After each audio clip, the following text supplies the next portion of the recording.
সকলকে জানাই শুভ নববর্ষের প্রীতি শুভেচ্ছা ও আমার ছোট ছোট ভাই বোনদের জন্য রইল অনেক অনেক ভালোবাসা। আজ তো পয়লা বৈশাখ, সেই উপলক্ষে বাড়ির সবাইকে মতিচুরের লাড্ডু করে খাওয়ালাম। তার জন্য প্রথমেই আমি একটা বাটির মধ্যে 1 বাটি মতন সুজি নিয়ে নিয়েছি, এরপর এর মধ্যে কিছুটা পরিমাণে দুধ দিয়ে দিয়েছি। এখানে আমি লবণও দিয়েছিলাম, সেই ক্লিপটা নিতে বন্ধুরা ভুলে গেছি। লবণ দিয়ে আধা ঘন্টা মতন আমি ঢাকনা চাপা দিয়ে রেখে দেবো।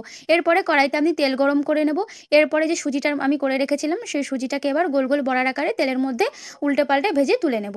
এরপরে মিক্সিং জারের মধ্যে ভেজে রাখা সুজিগুলোকে যে বড়ার আকারে করেছিলাম, এবার সেগুলো মিক্সিং জারের মধ্যে ঠান্ডা করে গুঁড়ো এইরকম আধ ভাঙা মতন। এরপর একটা চিনির শিরা তৈরি করে নেব। তার জন্য কড়াইতে 1 বাটি মতন চিনি দিয়ে দিয়েছি।